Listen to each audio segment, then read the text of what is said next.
안녕하세요. 안녕하세요. 봄이 왔네요.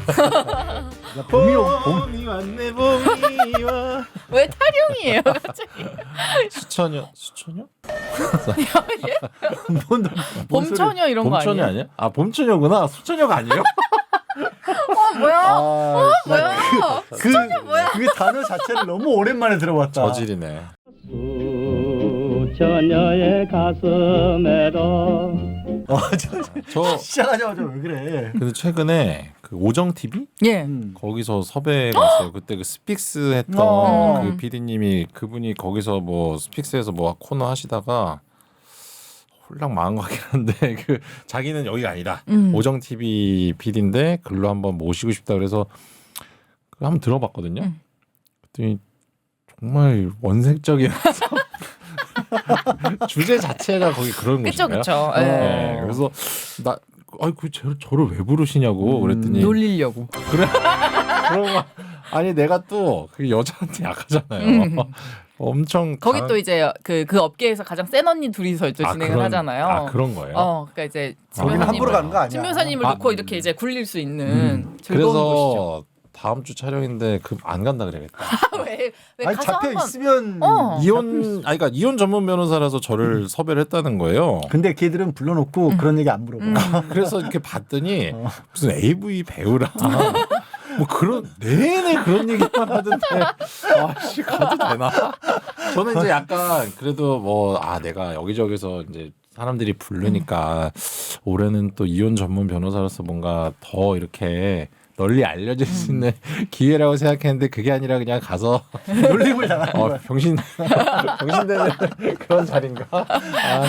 아마 매력을 굉장히 끌어내 주실 거예요. 진 변호사님 무슨 매력? 그런 약간 섹시한 매력 같은 거. 그냥 없는 것도 만들어내서 붙일 거야. 그냥. 큰일이네. 거기 갔다가 나오면서 나중에 대물 시네마 같아서 나올 수도 있어요. 그래요? 제가 근데 거의 뭐 무성욕자 약간 간디 이런 삶을 살고 있어서 그래요? 네. 그런 사람이 수천여를 그러니까 수천여. 아, 그러니까 그리스도의 삶을 살면서 그렇구나. 네. 수녀원에 들어간 예수 뭐 이런 수도자의 느낌인 거지. 삶을 살고 있는데 이거 어떻게 될지 모르겠네. 괜찮아. 일단 뭐 가면 알아서 다른, 말아들어줄 거야. 다른 사람들의 얘기를 하면 되니까요. 기대가 좀 되네요. 큰일이네. 나는 왜 이렇게 걱정이 되지? 근데 아니 그것도 그렇고 나쁜 것들인데. 저는 뭐가 제일 걱정되냐면 아니 딱 그 구독자들이 제가 딱 나오면 저건 뭐지? 당연히 그럴 거 아니에요. 저거 뭐야? 당연히 그럴 거 아니에요. 그 방송에 저기 김영대 평론가도 나갔었어요. 아마 그래요? 제가 볼 때 비슷한 롤로 지금 요 위치잖아요. 아니 근데 김영대 평론가님은 되게 유명하시잖아요. TV에도 많이 나오시고. 아니 본인도 유명해요 이 바닥에서. 저요? 제가요? 예. 나 밖에 나가면 아무도 못 알아보는데. 그냥 지나가면서 저 새끼구나 뭐 이런 정도인가? 어디서 많이 보던 새끼인데 뭐 그러니까. 이런 느낌. 그래서 지금 약간 걱정이 돼요. 네. 올해 근데 그래서 잘 막 때려놨다. 되게 가지 마. 너 가면 병신돼. 이거나 궁금하다. 이혼 전문 변호사로서 성공할 수 있는 뭐 이런 두 개가 막 싸우고 일단 있는데. 왼쪽은 버리고 그냥 놀러 간다고 생각해. 이거는 아니죠. 하죠. 안전 전문 이거 아니고 가서 그냥 놀러 간다라고 생각하면 되고. 놀러 간다. 어차피 근데 나 괜찮아. 모르는 사람들이랑 잘 못 노는데. 너는 상관없다니까. 그러니까 너는 거기서 노는 게 아니라 너를 두고 걔들이 노는 거야. 맞아. 정확하다. 너는 상관없어. 응. 알았어요. 그냥 뭐 해야겠다. 무슨 뭐 이런 얘기를 해야겠다. 이런 역할을 이런 모습을 보여주겠다라고 생각하지 마. 알았어요. 네. 그것도 가보셨나? 나는 안 부르지. 이쪽 근데 왜안 방송 그래? 짬바가 대충 보면 각이 나오는. 나를 노잼. 그렇지. 아니. 불렀다가 나를 진짜. 불러서 앉혀놓고 놀기에는 좀 그렇지. 놀기. 아니 되게 재밌는데. 아니, 우리는 둘이 앉혀놓고 되게 재밌게 놀고 그쵸. 있잖아. 그게 그러네. 되게 재밌는데. 그게 이상하게 이 대안에서는 그런데 밖에 나가서 내 이미지는 그렇지는 않거든. 그 사람들이 되게 어려워하는. 양 변호사님 어려워한다 그래가지고 전 너무 의아한 거예요. 되게 쉬운데? 되게 쉬운데? 저는 농담이고. 너무 그러니까 저는 늘 그렇지만 대한뉴스에 나오기 전에 이분들의 그 사회적 권위에 대해서 잘 모르는 상태로 이분들을 만났거든요. 그러니까 나한테는 그냥 중년의 변호사, 중년의 뭐 음악 평론가라던가 이렇게 해서 만났는데 나중에 알고 보니까 엄청난 사람들이더라고요. 뭐 엄청나지는 않아. 엄청나진 않고요. 네, 만만한 사람이에요. 그냥 만만하게 봐주신 게 항상 감사합니다. 지난번에 만만하게 엄청 씹혔잖아. 엄청 씹어내더만. 나 진짜 너무 내가 마음이 무슨 뭐 내가 강영욱이야? 뭐 좀 틀릴 수도 있지. 김영욱인가 강영욱인가? 김영욱은 누구야? 어떡해. 강영욱 견통령. 강영우. 근데 양 변호사님은 이제 너구리 네. 통령, 너 통령? 이게 우리 둘이 좀 교양이 없고 무식하니까 둘이라뇨? 이렇게 막 확신에 차서 저런 사람이 확신에 차서 얘기하는 거를 믿게 되더라고요. 우리 근데 우리도 믿으면서도 야 계속 그렇지. 마음에 사기 팬더가 고양이라고? 이거는 너무 이상하다라는 생각은 했지만 그래도 내가 틀렸겠지. 저 사람이 맞았겠지라는 그런 생각을 안 할 수가 없더라고요. 진짜. 그러니까 이게 뭐냐면 여러분들이 사기꾼들을 조심하셔야 될 게 뭔가 권위를 가지고 다가가는 사기꾼들이 있어요. 유형이 있어요. 여기 전청조 같은 느낌. 전총조는 권위라기보다 감정의 요소를 했죠. 그러니까 그거는 말빨보다 생각보다 사람들이 사기꾼들 유형 중에 이렇게 감정 특히 동정심을 불러일으키는 유형들이 또 있거든. 전총조는 오히려 그쪽에 가까웠던 거지. 그게 걔가 무슨 권위가 있어. 왜 파라다이스 저거 막 누구 막 근데- 상세 막 이랬잖아. 근데 그러면서 시한부 인생이고 뭐 시한부라고 성전환을 그랬어요? 했다라고 시한부 인생이란 그건 드립을 쳤었어요. 몰랐네. 그런 드립도 아. 쳤었어. 다양한 대단한 사람. 다양한 그래서 뭐 방법을 화장실에서 막 썼네. 피를 토한다고 어머나, 하고 어머나, 이런 어머나. 것도 있었거든.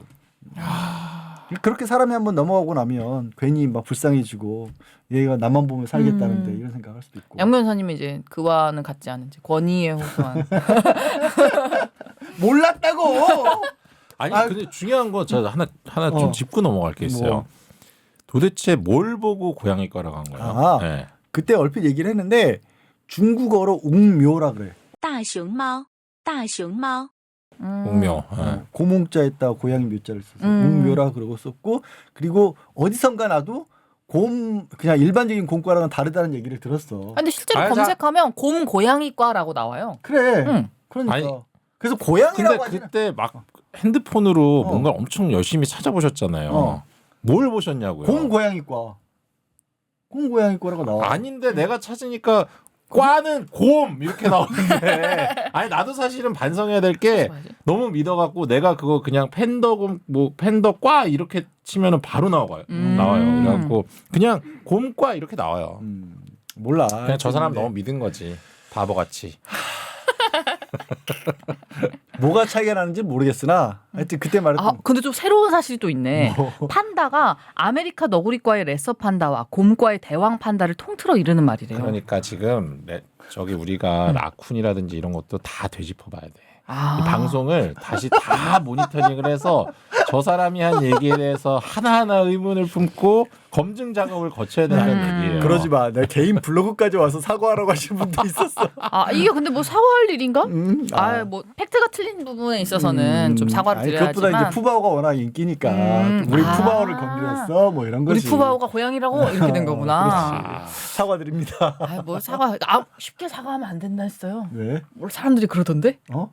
요즘 이제 잘 모르는데 사과를 쉽게 하면 안 된대. 근데 아니야. 저는 그럼 먹잇감이 사과는- 된다던데? 아니 사과는 빠른 게 좋아요? 빠른 사과, 빠른 인정 이게 제일 좋아요. 제가 변호사 생활할 때 보면 아니 어차피 인정될 거를 막 빼고 막 둘러대고 막 그러다가 사과를 하면 그 사과의 진정성을 의심하게 된단 말이야. 그러니까 인정할 거 빨리 인정하고 사과할 거 빨리 사과하고 왜냐하면 어쨌든 판단은 판사가 내리는데 판사들도 사람이기 때문에 판단은 판사가 내린다는 줄 알았어. 고양이 판단은 판사가 곰과다. 아무튼 그게 이제 사람이기 때문에 그 사람을 이제 보는 어떤 처음부터 사과하고 인정한 사람과 중간부터 다르죠. 판단하는 거 자체가. 잘못됐다는 걸 인지했으면 빠르게 사과하는 게 좋다. 아니 근데 이게 진짜로 뭐 우리는 정치 얘기하는 그런 코너는 아니지만 정치인들이 잘못된 모습을 자꾸 보여주니까 이렇게 잘못된 생각을 할 수도 있는 거야. 근데 가장 빨리 해야 될 게 사회생활에서 일반들 우리 정상적인 사람들끼리는 미안하다라는 얘기는 할 수 있을 때 바로바로 하는 게 맞아, 낫다고 맞아. 100%. 아니, 특히 우리가 주로 그렇죠, 이제 가족 문제를 다루잖아. 가족들끼리도 그 미안하단 말 잘 안 하는 사람이 되게 많아요. 뭐 가족이니까 이해해 주겠지 이런 식으로 안 이렇게 돼. 막 퉁치려고 하는 사람들인데 오히려 가까운 사람들일수록 잘못했다고 그랬을 때는 빨리 미안하다고 인정을 하고 그리고 거기에 중요한 게 토달면 안 돼. 이런 거 있잖아. 미안한데 아, 그쵸, 근데 그쵸. 맞아. 내가 그 인정 안 하는 알고 거거든 보면 사실은. 그럼 더 짜증나. 맺힌 게 많으시네. 그러니까 저도 뭐 정치에 그렇게 관심이 있지는 않은데 우리나라 정치가 발전하지 못하는 게 그렇게 사과하지 못하는. 그러니까 솔직히 뭐 딱 잘못됐을 때 사과하면 아 이거 이제 물고 늘어지겠구나라는 생각하는데 사실은 사과를 안 해도 물고 늘어지거든요. 그러네. 네, 그래서 사과를 하는 게 그러니까 더 물고 늘어지지 사과를 안 하면. 그래서 제가 사과하니까 최근에 저희 아들한테 갑자기 생각나서 네. 고승덕 의원이 예전에 그거 있잖아. 그게 갑자기 생각이 나서 아들한테 그거를 보여줬는데 그게 아들한테 그걸 왜 보여줘? 아니 그 헤비메탈 버전인 네네네. 거예요. 그 웃겨가지고 둥둥 딸에 보내줬구나. 막 그게 너무 웃겨갖고 어떻게 하다 보니까 그게 떠갖고 보여줬는데 와 아들이 진짜 좋아하더라고요. 딱 그 취향인 거지. 네. 아주 근데 어렵긴 했어요. 뭔가 저쪽 편이 사과 안 하면은 인정 안 한다고 막 뭐라 하고 우리 편이 사과 안 하면 사과를 하면 왜 사과했냐 이렇게 그러니까 하니까 지금 대한민국 정치가 너무 갈라져가지고 이거는 거의 그 이혼 소송 들어간 부분 못지않은 정도. 제 생각엔 가장 심해진 것 같아요. 역대. 역대로. 서로를 너무 뭐 미워하기까지 지역 감정 증오하고. 이제는 지역 감정이 아니라 그냥 좌우로 완전히 나뉘어갖고 진짜 누구를 옛날에는 이 정도였는데 이제는 죽여야 돼 약간 이런 느낌이 맞아요. 들거든요 저는. 무서워. 그래서 되게 무서워. 그러니까 좀 뭔가 바뀌어야 돼. 바뀌어야 되고. 그래서 사과하면 안 된다는 얘기도 선미가 들은 어디서 어설프게 들은 얘기도 그러다 보니까 나온 얘기인 거지. 맞아요. 우리끼리는 그러지 맙시다. 맞아. 우린 정치인 아니니까. 사과를 잘 하는 콩가루. 자, 다시 얼른- 한번 죄송합니다. 그렇죠 사과하셔야죠. 네. 네. 네. 죄송하고요. 우리한테도 해야죠. 어? 우리한테도 왜, 하셔야죠. 니네한테는 성인들이 뭐 각자 알아서 판단하는 것이 내 말을 무조건 믿은 네가 잘못이지. 그래도 이렇게 덕분에 하는 게 야, 정치인이야. 이거 봐. 정치 기존 이렇게 하는 게 정치인이야. 기존 정치인의 모습을 네. 둘 다 동시에 저한테 호소해서 약간 너무 당황했어. 딴 생각하고 있었다 근데. 아니 나는 잘해보고 있었어. 자 오늘 주제 들어가죠. 예, 오늘 주제는요. 저희가 원래 지난번에 준비를 했다가 지난번에 이제 새로 바뀌는 법안들에 의해서 너무 재밌는 얘기가 많은 탓에 조금 밀렸습니다. 재혼을 망설이는 사람들. 요 네. 얘기를 좀 하려고 해요. 뭐 우리가 이혼 많이 한다, 뭐 돌싱 많다, 뭐 이런 얘기는 했는데 재혼을 또 망설이는 걸까지 이어진다고 하거든요. 그러니까 어떤 기사에는 재혼을 망설인다는 이유를 설문조사를 했더니 남성이 여성을 봤을 때는 여성의 빈대근성이 싫어서 재혼을 망설인다. 그러니까 이제 속되게 말하는 걸로 취집 간다고 하죠. 그게 싫어서 재혼을 안 한다고 하는 거고 여성의 입장에서 재혼을 망설이는 가장 큰 이유는 남성이 뒤치다거리가 싫다. 이런 이유를 1위로 뽑았거든요. 좀 신기한 설문조사였어요. 아니 이거를 먼저 말씀드릴 게 저희가 어차피 뭐 여기서 다 이혼하고 재혼 생각하는 분들이 많아서가 아니라 이 사람들의 얘기를 들어보면 이 사람들은 결혼 생활을 한번 겪은 사람들이잖아요. 네. 그러니까 오히려 단순하게 재혼 사유 이걸 따지는 게 아니라 요즘 대한민국 사람들이 특히 이제 혼인 정년기에 있는 사람들이 결혼이라고 하는 것을 두고 어떤 것들을 고민하는지가 단순히 그냥 미혼들에게 물어보는 것보다 좀 더 정확하게 부각되지 않을까. 그쵸. 그러니까 꼭 재혼을 한 사람들을 상대로 이걸 물어보는 게 아니라 오히려 결혼 사람들이 전체. 뭐에 대해서 결혼에 대해서 어떻게 생각하고 있는지 좋은 결혼 생활을 하려면 뭘 좀 서로 알아야 되는지 이런 게 오히려 이런 데서 더 잘 드러날 것 같아서. 맞아요. 네. 또 재혼을 고려하는 분들이 초혼보다 조금 더 신경 쓰는 부분들이 있을 수 있잖아요. 있을 수밖에 없죠. 좀 더 냉정하게 당연히. 네. 바라보게 될 것이고. 저는 이거를 이제 설문조사 내용을 보고 결국에는 이 사람들이 가장 이제 피하는 사람이 뭐냐면 전 남편의 성향일 거라고 저는 생각하거든요. 그럴 수밖에 없죠. 이번 그치. 결혼에서 D인 부분. 그렇죠. 실패를 안 하기 위한. 그러니까 전 남편 전처가 보였던 저 모습 그 꼴보기 싫은 그거는 일단 너무 싫은 거예요. 그러니까 그것 때문에 이혼을 했으니까. 그러면 잘 보면 남성 같은 경우는 여성이 이제 경제적인 부분에서 네. 어떤 빈대근성이 문제가 있을까봐 네. 제일 높았습니다. 32.2%. 그런 거고 여자분 같은 경우는 뒤치다거리 할까봐. 그러니까 남자가 아무것도 안 하고 그러니까 뒤치다거리가 뭐냐면 이거예요. 제가 이제 이혼 사유로 되게 많이 이렇게 이제 상담을 하는 게 뭐냐면 네. 육아를 하나도 안 해 남자가 설거지도 안 해 집안일도 안 해 돈만 벌어오거나 아니면 돈도 못 벌어와. 그러니까 남편이 또 다른 아이인 거지. 그렇죠. 그러니까 이게 내가 어떤 이제 남자랑 결혼을 하고 이제 새로운 가정을 꾸렸는데 무슨 하녀로 들어온 그런 느낌 있잖아요. 그러니까 사실은 이제 그러니까 성격 차이 이런 것들이 다 이런 거거든요. 그러니까 보면은 뭐 1위가 사실은 그냥 드러난 이혼 사유는 막 바람, 뭐 폭행, 뭐 이런 건데 여기 설문조사에는 뭐 바람을 피지 않는 뭐 어떤 일편단심인 사람 이런 게 없고 아예 안 나와요. 그런 거. 폭행 이런 거 아무것도 없잖아요. 그러니까 사실은 이혼 사유 중에 제일 많은 건 성격 차이인 거예요. 근데 이제 성격 차이 중에서도 성격 차이도 진짜 카테고리가 많거든요. 네. 이런 거죠. 여자가 엄청 뭐 이렇게 돈을 많이 쓰는 낭비벽이 심하다든지 아니면 이것처럼 남자가 아무것도 안 하고 그냥 집에서 누워만 있는. 그러니까 사실은 이 뒤치다거리 하기 싫어서는 집에서 맨날 남자가 누워 있거나 아무것도 안 하고 야 그거는 네가 해야지 내가 돈 벌어오는데 이런 남편을 이랑 이제 헤어지고 그런 설문이 나왔을 것 같아요. 제 생각에. 남성의 입장에서는 또 내가 밖에서 돈을 이렇게 많이 벌어오는데 집에까지 들어와서 또 일을 해야 돼라고 생각할 수도 있잖아요. 그렇죠. 자 봐요. 보면은 남성은 뒤이어서 권리 주장만 할까봐가 29.5%거든요. 그 다음이 이거는 뭐냐면 저는 이렇게 봐요. 육아를 하는 아내가 내가 육아를 하고 있으니까 너가 뭘 해라. 뭐 이런 얘기일 수도 있어요. 그러니까 육아를 전담하는 와이프가 내가 육아를 했으니까 너는 뭐 어떤 뭐 이런 식의 권리 주장도 있을 수도 있고 이것도 결국엔 뭐냐면 성격 차이의 일종인 거죠. 권리 주장. 근데 권리 주장만 할까봐가 뭐가 있을까요? 저는 그것도 있는 것 같아. 내가 이제 주부라는 사실이 어떻게 보면 이제 전업주부라고 해서 직업으로 인정을 해줘야 되는데 네네. 당연히 인정하죠. 이 남성들이 볼 때는 이 주부라는 직업은 직업이 없는 건 거야. 그러면서 특별히 나가서 돈을 벌어오지 않는데 해달라는 건 많다고 느껴서 권리 주장만 한다고 보는 거 아닐까? 그렇게 생각하는 것 같긴 하네요. 너가 하는 일이 뭐가 있어 집에서 이런 식으로. 그렇죠, 맞아요.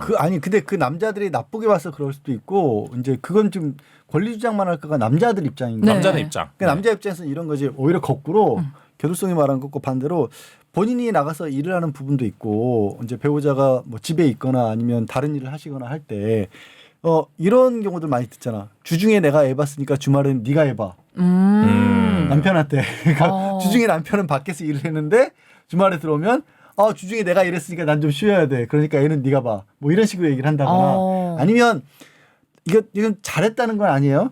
그러니까 예전에는 남자들이 또 결혼 생활을 하다 보면 이제 뭐 흔히 말하는 시댁과의 관계라든가 이런 부분도 뭐 어느 정도 배려해 주길 바랄 수 있잖아. 네. 이것도 또 지나친 요구가 있으면 안 되지만 근데 거기에 대해서 이제 왜 뭐 우리 좀 명절이다 이럴 때 좀 챙깁시다 이런 얘기를 하면 또 뭐 내가 당신 보고 결혼했지 뭐 시댁하고 보고 결혼했어? 그건 또 별개 문제야. 이렇게 가버리면 그러니까 어느 한쪽이 지나친지는 알 수 없지만 그 얘기를 답을 한 사람 입장에서 봤을 때는 내 아내가 전 아내가 네. 뭐 어떻게 보면 내가 바라는 건 하나도 안 도와주면서 자기 것만 챙긴다 이렇게 받아들여질 수도 있겠지. 그러니까 이게 어떻게 보면 생각의 차이인데 그게 곧 성격 차이네요. 그럼. 맞아요. 다 넓게 같은 보면 카테고리네. 성격 차이인데 근데 이제 아까 진변 말하는 거 들으면 생각이 난 게 이혼 사유랑 또 재혼 때 배려하고 싶은 사유를 다룰 수도 있다는 생각이 들어요. 그러니까 뭐냐면 집에서 집안일 하나도 안 하고 뒤치다꺼리만 하게 만들던 놈이 바람까지 피웠어. 그러니 도저히 못 봐주겠다 싶어서 일단 이혼을 했는데 새로 만날 놈을 생각을 하다 보니까 놈이라고 하면 이상하려나? 새로 만날 사람을 생각하다 보니까 일단 바람 피지 않는다는 건 기본적인 전제인 거고 안에서 모습이 예전에 그 전 남편처럼 그렇게 드러넣어서 손발 하나 깠다가 안 하는 그런 모습은 아니길 바라는 것일 수도 있다 이런 생각도 들긴 해. 그러니까 이혼 사유랑 재혼할 때 고려하는 거랑 또 달라질 수도 있는 거지. 네. 미세하게. 사기꾼 만날까봐가 그게 공통적으로 3위예요. 있는데 사기꾼 만날까봐는 뭘까요? 여성분들은 2위예요. 사기꾼 만날까봐가. 남성들이 생각하는 사기꾼 만날까봐는 어떤 거예요? 그러니까 여자가 뭔가 만날까봐? 뭐 자신의 뭐 학력이나 이런 걸 속인 걸 생각하는 건가? 아니 솔직히 말씀드리면 남자는 여자가 이쁘면 학력은 별로 상관이 없는 사람이 대부분. 아니야 요즘 안 된다. 이런 얘기하면 요즘은 그게 아니라 옛날에는 그렇게 많이 했었어. 요즘엔 칼같이 따지죠. 그러니까 이게 무슨 차이냐면 뭐 진변이나 저만 해도 이미 기성세대이기 때문에 예전에는 남자들이 여기 전체 설문과도 제가 놀란 것 중에 하나가 내가 결혼을 한다 어떤 여자를 미래의 어떤 아내로 생각한다 이러면 그냥 내가 다 책임지는 걸 당연하게 여겼거든. 맞아요. 그러니까 내가 평생 먹여 살리는 게 너무 학력도 당연하다. 중요하지 않게 그래서 생각했었어. 나머지 것들에 대해서는 별로 신경을 쓰지 않았어. 그러다 보니까 마음에 드는 부분만 얘기를 하게 되고 그러면 이제 남자들이 기본적으로 남자들은 예쁜 여자 좋아하는 건 당연하니까 그래서 예쁘면 됐지 뭐 이런 식의 답변들이 나왔었는데 지금은 아니지. 예쁘다는 걸로 통하지는 않잖아. 지금은 모든 걸 다 따지잖아 이들이. 요즘엔 무슨 얘기도 나오냐면 아이의 지능이 아내한테서 나온대요. 그러니까 그 유전되는 것들이 있잖아요. 예를 들면은 남자 쪽이 좀 이제 지능이 높았을 때 아이가 지능이 높은 게 아니라 그 지능은 아내 여자 쪽의 지능을 따라간다 이런 얘기가 있는 거예요. 그러니까 이제 남성분들이 이제 뭐 그 결혼정보회사 이런 데서 따질 때 여성의 학력도 본다고 하더라고요. 근데 그거는 진짜 케바케인 게 꼭 엄마의 지능을 따라간다고 보이는 그럴 수는 없어. 그러니까 뭐 그게 그냥 확률적으로 그렇다더라. 그래요. 이렇게 어떤 조사가 나와서 그게 이제 이슈가 된 거죠. 그게 정확하진 얼마 전에 않겠지만. 얼마 전에 이거는 좀 다른 얘기도 한데 최근에 이제 의대 정원 늘리냐 마냐 이런 얘기가 나오는데 어느 커뮤니티 누가 글을 올린 걸 봤어.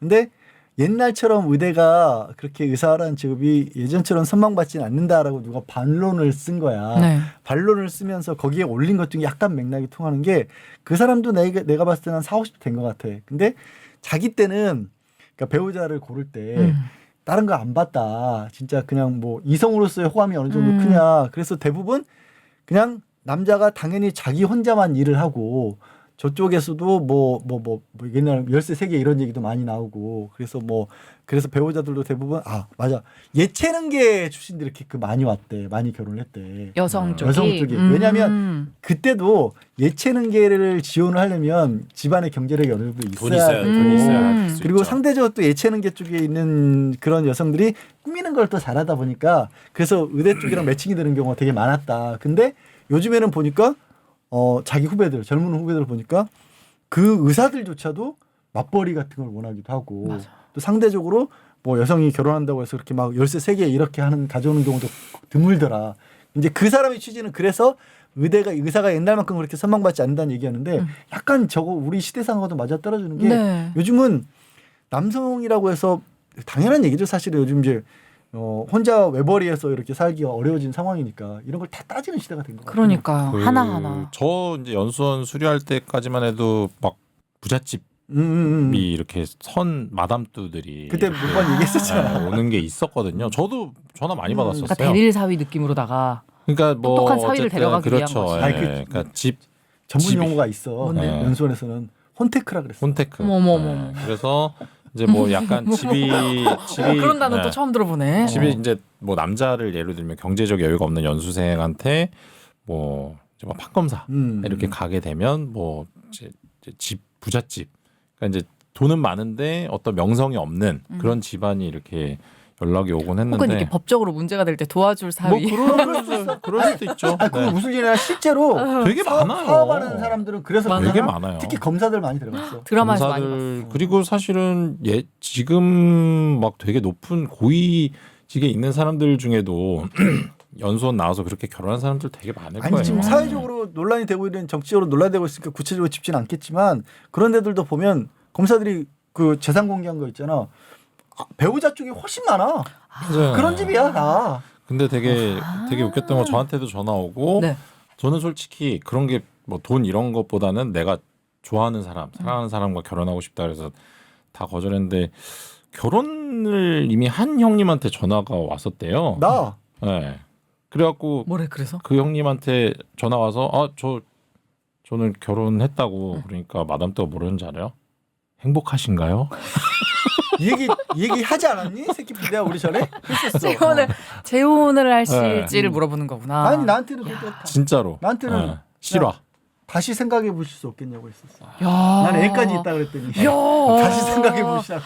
그만큼 이제 자기가 가진 무기가 강력하다는 거죠. 그러니까 다 알고 연락. 알고. 야. 아 사이가 안 좋으신 걸? 뭔 소리야? 아니 이제 다시 생각해 아니, 기혼자라는 거 알고. 아, 기혼자라는 걸 알고. 기혼자를 노리는 상대일 수도 있잖아요. 그럴 리는 없지. 근데 뭘 그걸 왜 노려? 그걸 왜 근데 노려? 나 같은 경우는 나이가 있으니까 음소거 수첩에 나이도 다 나오고 하니까 아, 상대도 돌싱일 수도 있고. 그거 같진 않아. 그건 그냥 아니었어요? 다시 생각해보라 그러더라고. 뭘 다시 생각해? 그런데 신기하다. 근데 하여튼 요즘엔 그렇지도 않고 또 그 얘기가 그래서 남자들도 저것도 사실 우리가 혼인을 하면 네. 법적으로 몇 가지 의무가 생긴다는 얘기를 초반에 몇 번 말씀드렸는데 네, 기억나요. 그 네. 동거의 의무, 음. 그다음에 그 부양. 맞아요. 관계의 의무, 동거 부양, 협조, 어. 예. 부정행위 그 성관계는 없었어요? 없어요. 왜 난 그것만 기억에 남지? 아, 그거를 예전에 부부간 성범죄가 성립할 수 있느냐 없느냐를 가지고 따져졌을 때 헌법재판소에서 이렇게 논란이 있었을 때 그때 이제 동거 의무라는 게 있는데 그 안에 포함되는 그 거구나. 안에 포함된다고 주장했던 일부 의견이 있긴 있었어. 근데 다들 야 동거 의무라는 게 꼭 그걸 강요할 수는 없는 거다라는 게 전반적인 의견이에요. 안 들어가 있어요? 예. 네. 머리에서 벗으세요. 근데 하여튼 동거하고 부양하고 협조인데 네. 이걸 딱 들으면 부양이라고 하는 거를 이 잘못 생각하면 내지는 부양이라고 하는 걸 보기에 따라서 누군가는 빈대라고 볼 수도 있는 거고 그쵸. 그렇잖아. 그럴 수 있지. 어. 협조라고 하는 걸 누군가는 뒤치다거리라고 생각할 수도 있는 거야. 그래서 이 같은 말을 놓고도 어쩌면 세대가 좀 바뀌었나 내지는 정도에 따라서 이게 또 그거를 다르게 생각할 수도 있겠다. 저는 생각도 바뀐 것 같고 조금 더 솔직해진 면도 있는 것 같아요. 이전에는 내가 부양을 하면서도 아유, 이 사람이 이제 부양이라는 것이 이제 빈대를 좀 이제 좋게 표현한다고 볼 수도 있잖아요. 그러니까 그때는 빈대라고 굳이 표현을 안 한 거지. 속으로는 에이씨, 나한테 빈대분해라고 생각을 할지언정 내가 부양한다라고 생각을 하고 왜 그러니까 취집 간다는 말 자체도 지금 새로 생긴 단어가 아니잖아요. 아니지. 옛날에도 있었고 옛날에도 그런 인식이 있었지만 빈대라고 표현을 안 했던 거죠. 아 예전에는 아까 얘기했잖아. 우리는 그게 너무 당연하다고 여겼던 세대였어. 근데 지금은 아닌 거지. 지금은 아니 그리고 이게 누가 뭐 이런 얘기하다가 그 뭐 이제 이런 얘기하면 뭐 선진국의 성평등 이런 얘기를 하잖아. 그런 얘기를 하다가 들은 반론이 야 미국에도 가면 잘 나가는 집 애들은 여자들이 집에 있다 다. 위기의 주부들이라는 미국 드라마 시리즈 네네네, 있었잖아. 알아요. 인기 그렇잖아. 다 전업주부잖아. 맞아. 그 남편들이 다 돈 잘 버는 전문직들이잖아. 미국도 그렇다라는 거야 사실은. 맞아. 그러니까 여전히 그런 부분이 있다는 거지. 미국은 그리고 의외로 음. 그런 성향이 더 우리로 치면 유교적이라고 해야 되나? 그런 성향이 미국이 더 강하더라고요. 기독교적. 어. 우리가 보통 알고 있는 영화에 나오는 건 뭐 뉴욕, LA 같은 데는 미국 내에서도 오히려 극소수고 전반적인 지방 분위기는 더 보수적이지. 그렇죠. 우리보다 생각보다 더 심해. 전업주부가 훨씬 더 많고. 사기꾼 만날까봐도 결국에는 갑자기 너무 훅 들었나요? 아니요, 좋았어요. 원래 그래.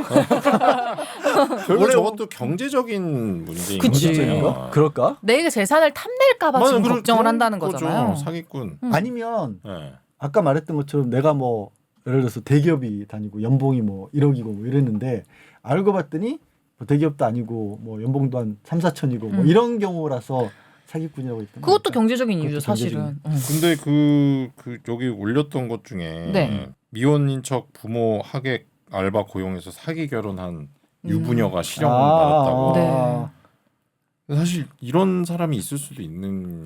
근데 거잖아요. 그거를 하객 알바 많다 그거를 그러던데. 저렇게까지 많이 꼽아? 이거 18% 보면 28%. 내용이요. 유부녀라는 사실을 숨기고 남성에게 접근해 결혼하고 약 6억 원을 뜯어낸 30대 여성이 실형을 선고받았다. 자식까지 있는 이 녀석이 남성 속이기에서 부모 하객 아르바이트 동원해서 상견례와 결혼식을 치르고 결혼식을 한 거예요. 그리고 그 다음에 이제 뭐 돈을 이제 달라고 했겠죠. 그 전에부터도 달라고 했을 거고. 그러니까 사실은 이렇게 6억을 뜯겼대요. 근데 저 여성은 저 돈을 또 거의 대부분 유흥비로 썼어요. 야, 그러니까 세상이 너무 흉흉하니까 사람들이 이런 걱정을 하는 거야. 사기꾼 만날까봐가 다 이 포함이 되는 건 것 같아. 그러니까 내가 예를 들어서 이렇게 만나서 이제 결혼을 했어. 너무 좋은 사람에서 결혼했는데 알고 봤더니 범죄 이력이 있어. 전 이것도 사기꾼에 포함되는 것 같거든요. 범죄 이력 정도. 근데 범죄의 종류에 따라 다를 수가 있지. 그래서 난 뭐든 범죄 이력이 있다는 것 자체만으로도 좀 충격적일 것 같은데. 근데 또 이제 뭐 벌금 이런 것도 있잖아요. 아니 그런 건 괜찮죠. 네. 그러니까 뭐 예를 들어서 뭐 정말 사소한 거 이런 걸 수는 있는데 그런 거 말고 향토 예비군 뭐 이런 거 있잖아요. 예비군을 안 나가면은 그거 근데 중요한 거는 형사처벌 전과예요, 전과. 아니 근데 그게 네. 이제 그냥 단순하게 범죄 이력 이렇게 안 나오고 상세하게 나오겠죠. 아, 예를 들어서 이제 겨들성 같은 경우는 뭐 성범죄 전력이 있다거나 네, 성범죄라든가 뭐 폭행 막 이런 게 심하게 있다거나 그러면 이제 그 혼인 취소시켜야지 그 정도면. 근데 생각보다 양 변호사가 얘기하는 혼인 취소가 잘 안 돼요. 예. 진짜 뭐 엄청난 질병을 숨기고 있거나 뭐 아니면은 유전병 같은 거. 그러니까 아이를 낳으면은 뭐 거의 무조건 뭐 이렇게 되게 치명적인 유전병인데 그런 경우는 사실은 뭐 혼인 취소를 한번 고려해 볼 수는 있는데 혼인 취소는 진짜 잘 안 돼요. 예. 그게 이제 일반적인 어떤 사유가 아니라 그 혼인 관계라고 혼인도 사실 이제 계약 일종이니까 지속적 계약이니까 그 계약과 관련해서 중대한 하자여야 되거든. 맞아요. 그러니까 이게 혼인을 이게 말한 것처럼 유전적 질병을 갖고 있다는 얘기는 이게 다르게 생각할 수도 있지만 지금 법은 예전 기준이니까 혼인의 목적을 이제 배우자를 통해서 이세를 갖는 걸 목적으로 분명히 네. 가지고 있는데 유전적 질병은 혼인 그럼 못 갖잖아. 네네. 그래서 이제 취소를 시킨다는 거지. 그래서 겨들성이 말한 것처럼 단순한 범죄 가지고는 쉽지 않다라는 거지. 다음 퍼센테이지는 고루한 여성을 만날까봐가 13.9%였습니다. 남성이 이제 재혼을 망설이는 이유 중에 4위에 해당했습니다. 고루한 여성이란 뭘까요? 노잼? 고루한 남성도 있어요. 고란 여성 입장에서는 그건 이제 여성 입장에서 그러니까 근데 뭐지 고루한 여성 고루한 남성이 뭐예요? 아니 그럴 수 있잖아. 뭔가 흔히 말할 때 그 치마가 너무 짧은 거 아니야? 뭐 이보게 그런- 뭐 이런 건가? 예를 들어서 여성의 사회생활을 조금 불편하게 보는 사람들 그럴 그럴 수도 수 있지. 있겠다. 그럴 수도 있지. 그리고 뭐 여성들 같은 경우도 남성들 보면서 뭐 남자라면 뭐 의당 이렇게 갖춰야 될 것이 있는데 뭐 이런 뭐 남자가 왜 결혼한 남자면 밖에 나와서 뭐 술 먹는 것도 회식 자리라도 여직원 있으면 안 되지 뭐 이런 식의 어떤 사고방식 가진 사람도 있을 수도 있죠. 그러면은 남성이 볼 때 고루한 여성은 뭐예요? 야 남성 좀 전에 얘기했잖아. 남성이 봤을 때 고루한 여성. 사회생활 하는데 술자리. 회식 자리 회사 회식 자리인데 뭐 예를 들어서 패션업계에 종사하는데 남자가 여직원들이랑 회식 가? 당신 결혼한 남자가 이러면 안 된다고. 나도 고루하네. 야 남자가 예를 들어 패션업계 있으면 당연히 그럴 거 아니야. 보통 디자인하는 회사 그런 데 가면 성별 비율이 여자 10명에 남자 1명 이렇다는데 그럼 거기서 회식 가면 안 돼? 패션업계 안 만나야겠다. 약간 진짜 그래? 싫은 것 같아. 진짜 싫어? 아니 근데 그러니까 여자만 있다고 생각하면 좀 싫죠. 그러니까 여자가 한두 명 들어갈 수야 있는데 근데 사실 진짜 그건- 물어봐. 여자가 더 많아. 썩 좋지 않을 것 같은데. 그래? 근데 그렇지 않을까요? 오히려 아니, 안심되지 않아? 내가 사랑하는 사람이 그래? 오히려 왜 안심이 안심된다고요? 되는 거야? 왜냐면 오히려 여성들이 더 많으면 한두 명 있으면 뭔가 그 안에서 성비가 비슷하거나 그러면 혹시라도 눈 맞아서 무슨 일 생길까 이럴 수 있지만 여성들이 오히려 압도적으로 많으면 그럴 일이 오히려 더 그러면은 여러 명과 눈이 맞을 수 있는 거 맞아. 아니에요? 그런가? 지금 보니까 양 변호사님의 경험을 비춘 것 같아. 고루한 인간이야. 보통 여자들이 많을 때 양 변호사님은 이제 다구리를 당하는 역할이었으니까. 그러니까 이제 그 안에서 매칭이 안 됐던 거지. 놀림감이었잖아. 그러니까 여자가 많으면 매칭이 안 되지 않아? 이런 생각을. 그런 거야? 얼굴 왜 빨개져? 여자가 많으면 더 매칭 확률이 높아지는 거죠. 여기는 이제 그 안에서 활개를 치던 그렇죠, 과거가 그렇죠. 어. 예, 여자가 많으면 많을수록 더 바람필. 나 고루하다. 안 되겠다. 근데 저는 이해는 돼요. 왜냐하면 저는 그 반대. 그 여자가 많으니까 만약에 내 와이프를 따지면 남자가 많은 곳에 이렇게 같이 일을 한다. 그러면 사실은 뭐 갑자기 일을 하다가 뭐 갑자기 이 사람이 갑자기 남자로 보이네. 뭐 이럴 수도 있는 거잖아요, 사실. 근데 그게 많으면 많을수록 확률이 확률이 높아지는 거 아닌가요? 왜냐하면 이런 거지. 말 끊어 죄송한데 아니. 내 뭐 어떤 여자분이 남자를 이렇게 마음에 들었는데 이 남자는 별로야. 땡. 근데 남자가 10명이니까 1번 땡, 2번 땡, 3번 남자도 오케이. 이렇게 될 수 있는 거잖아요. 남자가 많으면 많을수록 이성이. 그래, 뭔 가능성이 커지니까. 그러니까 어쨌든 이렇게 케바케네. 네. 케바케네. 근데 내가 그런 생각을 한 이유가 예전에 이런 사례가 있었거든. 사례라기보다 내가 이제 저 회사 신문사 들어갔을 때는 그 신문사들이 여성지들을 많이 이렇게 같이 자회사로 있었고 그때는 이제 여성 잡지 같은 거 잘 될 때였으니까 출판 쪽이라고 우리 부르는 출판 쪽에 가는 사진 기자 동기들이 몇 달 있다가 여자 모델들 이쁜 척하는 게 지겨워 죽겠다고. 그럼 여자 모델은 이쁜 척을 해야 되는 사람들 그게 직업인데. 아닌가? 근데 하여튼 그런 네. 얘기를 하면서 이제 자기들은 막 그런 얘기 이쁜 척하는 애들 진짜 뭐 꼴 보기도 싫으니까 여자가 많으면 오히려 그렇게 되지 않을까. 나는 약간 그런 생각을 했던 거지. 근데 이제 제 생각엔 이쁜 척하는 여자들이 자기한테 관심을 안 주니까 그런 건가? 저것들 이런 거지 이쁜 척하는. 내가 또 20년 만에 그 아이들의 진심을 알게 되네. 나는 또 찰석같이 우리 동기들이 착해서 정말 이렇구나라고 믿었는데 그럴 수도 있겠다. 사람마다 조금씩 다른 것 같아요. 저 같은 경우도 이제 아나운서다 보니까 사실 방송국 쪽에는 아무리 요즘엔 여자분들이 많아졌다고 하지만 진행자 외에 뭐 스타일리스트나 작가분 외에는 남성분들이 더 많잖아요. 절대적으로 많지. 또 회식 가면 거의 다 남성분들이란 말이에요. 그럼 이제 사실 남자친구였던 사람들이 그렇게 좋아하진 않았던 것 같아요. 그런 이제 방송국 회식 자리. 남자들이 많은 자리를. 그렇죠. 그래요. 그것도 이제 뭐 고루한 거에 포함이 될 수 있나? 근데 지금도 아마 그럴 것 같은데. 지금도 안 좋아할 것 같은데. 남자가 많은 회식 자리에 내 와이프가 간다. 사실은 좋진 않죠. 고루하네.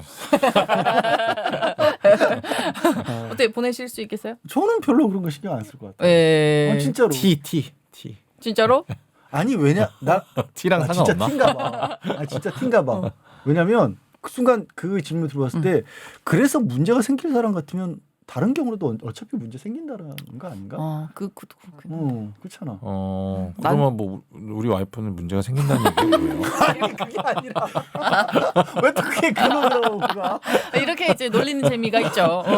아니 진짜 나는 늘 그런 줄 같아. 뭐 예를 들어서 뭐 그런 얘기 많이다. 뭐 사람 많은데 남자 많은데 뭐 예를 들어서 뭐 상담 나오면 뭐 우리 방송에서도 뭐 우리 애가 1박 2일 여행을 간다 그러는데 말려야 되나요? 물어본 거 이런 거 나오거든. 야. 그래서 문제 생길 것 같으면 안 그래도 문제 생겨. 나는 늘 그런 식이거든. 그렇지 않나요? 그게 약간 여유로운 것 같아, 양 변호사님은. 그런가요?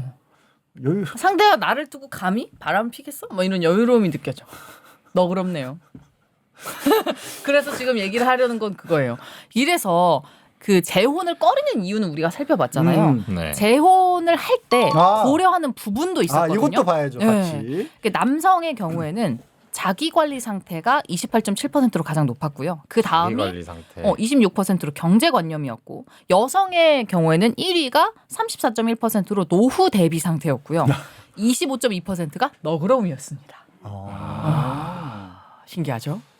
이것도 의미가 좀 달라. 자기 관리 상태라는 건 뭐냐면 이제 전처가 집에서 그냥 머리도 안 감고 근데 이런 건 있는 것 같아요. 그러니까 아이를 낳고 당연히 이제 아이를 낳으면 여성들의 몸에 변화가 있을 수밖에 없고 호르몬 변화도 있고 그래서 살이 찌는 분들도 있을 수 있거든요. 이제 그거를 보고 뭐 이혼하고 나서는 근데 사실 그거는 되게 좀 상상 속에 있는 일인 것 같아요. 그리고 저는 제 와이프 되게 아이 낳고도 살이 전혀 찌지 않긴 했는데 저는 와이프가 살이 쪘다고 하더라도 그거를 막 어쨌든 내 아이를 낳다가 그 뭐 그런 거니까 그렇게 생각 안 했을 것 같아요. 근데 또 공격 안 하나? 그냥 뭐 이해가 되죠. 네, 그러니까 근데 모르겠어요. 약간 트라우마가 있으신가 봐요. 아니 왜냐하면 이게 말이 끝나면 저는 항상 그렇거든요. 두 사람의 말이 끝나면 이걸 뭘 트집을 잡아야 되지? 그런 생각을 해서 자기 관리 상태 어떻게 생각하세요? 자기 관리 왕 양 변호사님. 그러니까 정말 이 타고난 자기 관리. 아니 요즘에는 근데 예전처럼 그렇게 혼인했다고 많이 달라지는 경우들 많지 않은 것 같은데 오히려. 근데 아무래도 양 변호사님 방송하시다 보니까 방송하는 사람들 주변에서는 다 자기 일이다 보니 자기 관리를 계속 하잖아요. 아니 방송하는 사람들 나는 이제 방송에 들어왔을 때가 이미 40대 중반이었는데 그 전에 봤던 보통 사람 일반적으로 다른 일 하시는 분들도 옛날에 우리가 생각했던 만큼 그렇게 달라지는. 지금 60이신가? 누가? 양문수님이요? 40대 50 중반에 아니야? 와서 지금 나 잘 몰라. 60 다 된 것 같은데. 넘어갑시다. 나 잘 몰라. 그래서 근데 오히려 그럴 수는 있을 것 같아. 이건 아까 일반적으로 우리가 공통적으로 여전히 외모는 본다라는 데서 오는 거야. 그렇긴 하죠. 여전히 외모는 그리고 외모라고 하는 게 꼭 이쁘다 뭐 잘생겼다 이거를 넘어서서 본능적으로 내가 배우자로 쏘고 내 어떤 결혼을 했었을 때 이세를 생각해 봤을 때 조금이라도 좋은 유전자를 물려줄 거라는 게 본능 속에 있으니까 이거 따지는 것 자체를 저는 나쁘다고 보진 않아요. 네, 그건 본능이니까. 저 맞아요. 어제 와이프랑 그 나는 솔로 보는데 18기 광수 그분이 이렇게 그 여자분한테 계속 그 여자분도 이렇게 되게 마음에 두고 있었거든요. 그래서 막 되게 좋다 이 고백을 계속 하는 거예요. 고백을 계속 하니까 이 여자분이 되게 좀 부담스러워하는. 그러니까 사실은 이 여자분도 호감이 있었는데 너무 고백을 하니까 그럴 것 같아 나라도 누가 이제 지금 만난 지 이제 3일 된 사람이 막 그렇게 고백. 그래서 막 부담스러워한다는 얘기를 와이프랑 하면서 제가 뭐라고 얘기했냐면 근데 조인성이 그랬으면 야 그건 좀 질문이 20 잘못됐다. 24시간 내내 고백해도 좋지 않았을까. 그러니까 외모라는 것이 그렇게 되지 않을까. 그건 좀 질문이 잘못된 것 같다. 너무 좀 우리 좀 통용될 수 있는 일반인의 상식법이 내에서 얘기를 좀 해보자. 저 다른 기사도 비슷한 내용이 있었는데요. 돌싱인 남성과 여성에게 새해 희망하는 재혼 상대 조건을 좀 물어봤습니다. 그랬더니 남성분들의 같은 경우에는요. 경제력은 좀 비슷한데 나이는 어렸으면 좋겠다라는 답변이 가장 높았고요. 여성분들은 나이는 좀 비슷한데 경제력은 월등했으면 좋겠다라는 대답을. 월등. 그러니까 이게 약간 결국에 이 두 분은 만날 수가 없는 거예요. 남성은 경제력은 비슷한데 나이가 어려야 되고 여성은 나이는 비슷한데 경제력은 월등해야 되고 이게 참 각자 자기 생각만 하는 거죠. 아니, 근데 아까 얘기했던 것처럼 과연 이게 네. 돌싱들에게만 해당하는 걸까? 똑같지. 아닐 것 같다. 미혼들도 똑같아. 미혼들도 똑같겠지. 남자들은 자기가 이제 재력이 있으면 더 어린 여자를 만나고 싶을 수 있고 여자 입장에서는 자기가 이제 사회적 지위도 있고 돈을 많이 벌었으면 그래 경제력은 나랑은 좀 비슷해야 돼. 하지만 너무 나이가 많지는 않았으면 좋겠어. 이럴 거 아니에요. 그렇지. 그거는 동일할 것 같고요. 사실 저것도 보면 요즘은 모르겠어. 그러니까 그런 얘기도 있었거든요. 나이 차이가 조금 나는 커플들을 보면 특히 남자가 좀 조금 많고 여성이 좀 어린 경우를 보면 아예 어린 네네. 한동안 그런 얘기 있어요. 결혼을 하면 20대 초중반의 여자들이 하고 요즘 안 하면 30을 훅 넘기더라. 맞아요. 그러니까 뭐냐면 약간 아무것도 모를 때 확 가는 거지.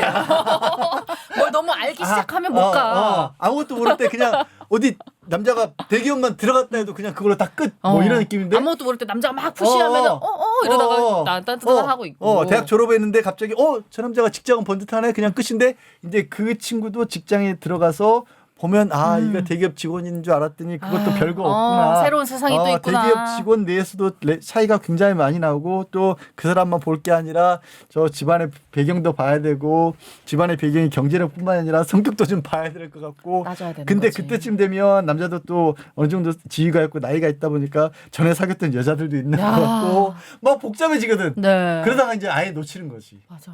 그리고 놓치면 이제 나이가 좀 많아지게 되면 서로 부담스러워지는 상황이 되고. 그걸 언제 놓게 될까? 그러면 놓게 되는 일이 있을까? 그러게요. 못 쉽지 놓죠. 않네. 네. 못 놓는 것 같아. 뭐 솔직히 뭐 수저들 일만 있어도 그렇대잖아요. 네. 무슨 말이에요? 그게 또 왜 갑자기? 그러니까 이제 수저 그 힘만 있어도 이제 뭐 남성이 여성을 생각하는 여성이 남성을 생각하는 어떤 그 본인의 어떤 가치관이라든지 기준 이런 게 제 생각에는 영원히 바뀌지 않을 것 같은데요. 네. 내가 어떤 상황이 된다고 그거를 양보하는 어떤 그런 성질의 것이 아니지 않나요? 이게 또 되게 웃기게 나는 난 이 두 개의 기사를 보면서 한 가지 안타까웠던 건 결혼을 해봤으면 사실 우리 뭐 어르신들이 예전에 그런 얘기 했잖아. 막 크게 다를 거 없다. 그놈이나 그놈이야 뭐 이런 얘기하죠. 이런 얘기 많이 하시잖아. 그건 이제 살아본 시간들이 어느 정도 되시니까 그런 말씀들이 나왔을 거고 그래서 이 기사를 처음에 봤을 때도 그래도 한번 해봤으니까 좀 내려놨을 줄 알았거든. 안 내려놨나 봐. 아니야. 한번 실패했는데 굳이 내가 또 이런 생각이 하는 그리고 것 아까 진변이 말했던 것처럼 내 친구 중에도 아직 이제 결혼 안 한 친구들이 좀 있어요. 근데 걔들한테 이제 야 너도 이제 나이 좀 있는데 웬만하면 그놈은 눈가리 좀 내리 깔고 세라. 내가 여태까지 혼자 살았는데 이러고 있어 이것들이. 그래. 이러고 자빠졌어. 아쉬운 거지 이제. 어. 내가 지금까지 기다린 거에 대한 보상을 기다리나 봐요. 아니 나이가 그만큼 처먹어가지고 무슨 또 거기서 또 따지고 있어. 내가 진짜 그렇게 되나봐 사람은. 그러니까 좀 이상해요. 저도 그 섭외를 받으셨다는 그 오정 TV 있잖아요. 거기서 이제 저한테 이상형이랑 뭐 이제 배우자 조건 가보셨어요, 이런 걸 거기? 네, 거기도 저도 했었거든요. 근데 네. 그걸 물어봤었어요. 근데 제가 다른 건 잘 모르겠다. 사실 외모도 뭐 어떤 딱 정확한 기준이 있는 게 아니잖아요. 어떤 날은 이런 외모가 잘생겨 보일 수도 있고 이런 외모가 잘생기진 않지만 매력적으로 보일 수가 있으니까 그건 괜찮은데 저는 이제 내가 만날 남자가 저보다 10만 원이라도 더 벌었으면 좋겠다 그랬거든요. 그래야 이제 저한테 자격지심을 안 갖고 남자가 이제 남자다울 수 있다라는 생각을 한다 이렇게 얘기했더니 이제 뭐 댓글에 막 눈을 낮춰라 막 어쩌고저쩌고 막 네가 결혼 못하는 이유가 있다 막 이런 게 달렸어요. 근데 이제 제 생각에 아니 나보다 10만 원만 더 버는 사람 만나는 그렇게 욕심인가 싶은 거예요. 이게 월등한 건 아닌 거지 그러니까 네, 너보다 두세 배는 상관없죠. 아닌 거지. 그냥 이제 나한테 자격지심을 갖지 않을 정도의 남자면 좋겠다 이 생각이었는데. 아니 근데 이제 교도성이 말하니까 그런 것 같아. 되게 이게 한번 어떤 자리 잡힌 관습 내지는 사람들에게 어떤 선입견이랄까 이런 게 잘 안 바뀌는 게 이제는 여성들 사회 진출도 늘어나서 특히 경력을 가지고 자기 커리어를 쌓는 여성들 같은 경우에는 남자들하고 소득 수준이 크게 다르지 않은 경우도 많잖아. 그 기준을 예전에 우리 진변이나 나같이 기성세대들 입장에서 네. 돌이켜 보면 여성이 좀 더 잘 본다 그래서 남자가 자격지심 가질 이유가 없는 거잖아 사실은. 근데 아직도 남자들은 또 옛날식 사고방식도 한편에 있는 거야. 있어. 그러니까 서미도 얘기한 게 본인이 그거를 원하는다기보다 그래서 남자가 자격지심 가질까 봐 걱정하는 네. 거잖아. 그게 불편하고 싫은 거잖아. 네. 그러니까 참 안 바뀌나 봐. 그게. 인식은 바뀌지 않았는데 사람들의 이제 소득 수준만 높아진 소득 건지. 수준이라든가 사회 환경은 바뀐 거지. 아 근데 순간 좀 공포스러운 게 그 10만 원 더 번다고 그랬는데 거기서 막 네가 막 그랬다며 댓글로 되게 두려운데요. 오정 TV. 아니야. 아니 그래서 네가 방송을 앞으로도 길게 뭐 전문적으로 많이 해보고 싶다 그러면 말릴 것 같아. 특히 이혼 전문 변호사라서 말린다. 오정 TV 관계자분들 제가 비난하는 거 아닙니다. 그냥 진변이 추구하는 방향이 전문가로서의 모습을 유지하고 싶다면 말릴 것 같은데 뭐 방송에 그렇게 큰 욕심 있는 건 아니잖아.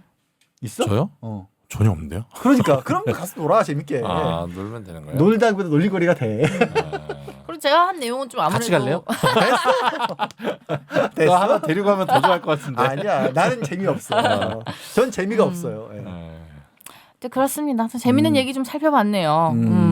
그 제가 기사 하나 찾았는데 어디요? 남자친구가 억대 연봉자인데 이제 여자친구가 자기 돈으로 3만 원짜리 옷을 사려고 하니까 옷을 뭘 그렇게 자주 사냐. 1년에 10벌만 사면 된다.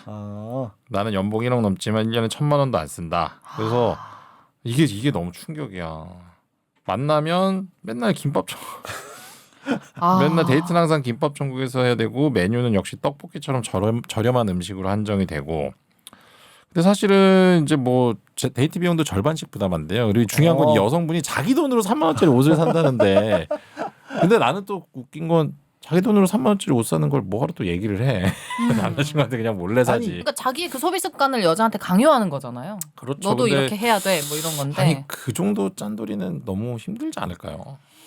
제가 새해 목표가 좀 소비를 좀 줄이자는 목표로. 왜냐하면 이제 여태까지 살아온 모습을 보니까 뭘 시킬 때도 뭐 쓸데없는 것도 많이 시키고 그래갖고 막 음식도 막 다 버리고 남기고 막 이랬었거든요. 그래갖고 이제 와이프한테 얘기를 했죠. 우리의 소비 습관을 바꿔야겠다.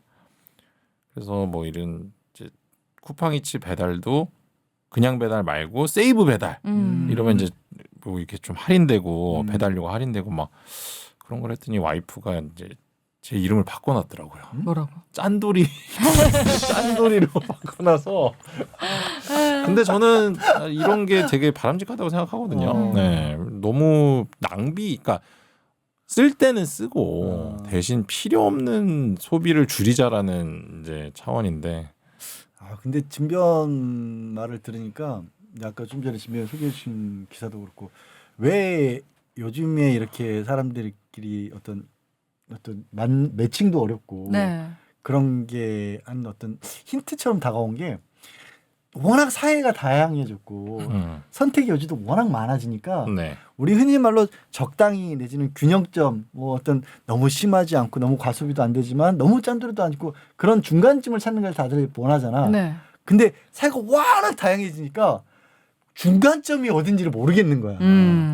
약간 그런 생각도 드네. 네. 이게 그러니까 이게 매칭이 안 되는 거지 서로들. 그런 생각도 좀 듭니다. 내짝 만나기가 진짜 하늘의 별따기야. 아유, 짝이 없나? 좀 일찍 태어나기를 잘했다. 차라리 그게 나은 것 같아요. 옛날에 사는 게 좀 편했던 것 같긴 하다. 요즘보다. 아유, 오늘 뭐 이 정도에서 정리할까요? 네. 네. 재혼 얘기를 좀 나눠봤는데 네. 뭐 하실 분들 하세요. 뭔 소리야? 아니 이런 뭐 여러 가지 조건들이 있더라도 그걸 감안하고 내가 정말 이 사람이 좋다. 그러면 해야지 뭐. 재혼은 사실은 근데 아무리 생각해도 신중할 수밖에 없을 것 같아요. 그러니까 제 친구 중에 그러니까 결혼하고 이혼하고 재혼하고 이혼하고 또 재혼했는데 이혼을 3번 한 친구가 있거든요. 뭐? 벌써? 네, 그 친구를 보면 애는 한 번도 없었고 그 친구를 보면 그러니까 좀 운이 되게 없었어요. 그러니까 다 3번 다 여자가 바람 나왔고 본인이 아니라 되게 신기한 케이스예요. 그래서 그 친구는 이제 더 이상 뭐 결혼이라든지 이런 거에 대한 아무 마음이 없더라고요. 그래요. 아 맞다. 오늘도 어쨌든 그림 하나 준비하셨네요. 보고 오늘 그림은 뭐딘가 눈에 익었을 만한 그림입니다. 보여주시면 밑에 보시면 어때요 느낌이? 저 그림 어디서 좀 본 것 같지 않아요? 모르겠는데요. 모르겠어요? 에드워드 호퍼라는 미국 화가의 그림이고요. 철길 옆에 호텔이라는 제목의 그림입니다. 근데 왜 제가 이걸 본 것 같을 거라고 얘기를 했냐면 몇 년 전에 쓱 광고에서 저거를 이렇게 패러디라고 하나? 뭐 약간 모방해서 광고로 되게 많이 쓰였었어요. 네. 눈에 익숙한 구도처럼 보일 수는 있어요. 공유가 저렇게 딱 서 있고 옆에 다른 여성분이 있는 그런 그림인 거거든요. 근데 에드워드 호퍼가 미국의 뭐 사실주의라고 해야겠죠. 그런 어떤 그림들을 많이 그렸는데 저 그림의 특징이라고 해야 될까? 나는 저 그림을 보면 그 호퍼의 그림들을 보면 그냥 뻔한 일상 속의 한 순간이 딱 잡혀 있는. 근데 그 순간에 그래 어차피 우리 사는 게 뭐 이렇게 특별한 거 별거 있어? 큰 스토리가 없는데 왠지 보고 있으면 그래 저 사람들의 삶도 이러저러한 뭐 지지고 볶고 싸우기도 하고 좋아했다 싫어했다 이런 순간도 있을 거고 근데 여기가 왜 또 철길 옆에 호텔이야? 그럼 저 사람들은 뭐 여행 온 여행객들일까 아니면 또 뭐 불륜 관계인가 뭐 이런 생각이 들 수도 있고 여러 가지 생각들이 있는데 결국에 뭐 남녀 관계가 됐든 그게 부부로 이어졌을 것 같든 사실은 크게 달라질 게 없는 삶인데 네. 이게 그런 어떤 별거 없다라는 것부터 먼저 받아들이는 게 이게 우리가 재혼이 됐든 기혼이 됐든 하는 그 첫걸음이 아닐까. 그러니까 너무 이상적이면 안 되는 것 같아. 그러게요. 그런 생각에서 그냥 저 모습이 근데 그 어차피 왜 이렇게 안 좋은 거야? 아니, 저 남자가 손에 들고 있는 게 뭔지가 뭐예요? 담배지. 담배구나. 아니 나는 여기가 이렇게 까맣게 돼 있길래 저 사람이 지금 뭘 들고 있는 건지 싶었거든요. 들여다 보면 다 똑같은 삶을 살고 있구나. 그렇지. 그래 호퍼 그림들이 그래 왠지. 물론 미국을 배경으로 하긴 했지만 그래 보면 어느 순간 우리가 어디선가 봤었을 거 어딘가 내가 저 자리에 있었을 것 같은. 그러니까 쓰게서도 이제 생활을 편하게 해주는다라면서 저거를 패러디해서 만들었던 거지. 쓱 광고였어요. 쓱 광고에서 공유가 저렇게 딱 서 있었을 것 같아. 그렇구나. 네. 저도 좀 이상을 버리고 네. 현실로 돌아와서. 자 광고하셔야죠. 예. 자 새롭게 이게 저의 현실이죠.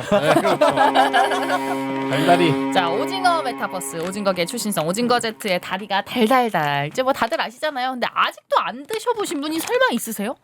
자, 오징어. 있지 왜 자, 없어? 밑에 좀 있죠, 보시면 이제 있죠. 뒤지던 게 좀 밑에 저 있다고 밑에 하네요. 뜯은 게 있단다. 네 알겠습니다. 먹던 거 먹으란다. 네. 자, 기존의 딱딱한 식감에서 완전히 차원이 다른 말랑 뗀뗀한 식감으로 바뀌었습니다, 여러분. 제가 점심을 못 먹었고 배고파 죽겠어. 얼른 하나 드세요. 남태평양 청정 해역에서 잡은 신선한 오징어를 즉시 급냉 수송했습니다. 부산의 해썹 인증을 받았고요. 깨끗하고 안정적인 위생 시설에서 생산했습니다.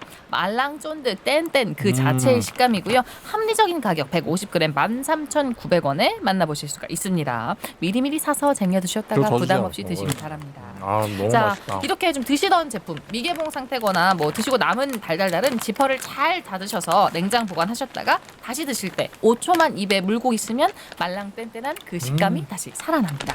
상하지 않게 소중하게 보관해서 맛있게 드시도록 하고요. 리뷰 작성하시면 500원의 포인트, 사진과 동영상 리뷰는 1000원의 포인트를 드리고 있습니다. 자, 유튜브 더보기나 고정 댓글에 있는 링크 클릭하시거나 네이버에 다리가 달달달 검색해 주시면 됩니다. 오징어 메타버스는 늘 열려 있으니까 업주와 관계자 여러분들의 많은 연락도 기다리고 있습니다. 이건 처음 먹었을 때부터 처음 먹었을 때 그 놀라움이 네. 가시잖아요. 그러니까 너무 여전히 너무 맛있어요. 왜 딱딱한데 왜 부드럽지? 재밌는 맛있는 다음 메타버스는 뭐예요? 모르지? 우리도 다음 버스가 있어요? 우린 이번 버스에 무조건 타야 돼요. 메타. 야 댓글로 욕 좀 해주세요. 이해 못했어. 자, 저희는 다음 주에 돌아오겠습니다. 다음 주에 뵐게요. 감사합니다. 오늘 오래 했다 우리. 안녕.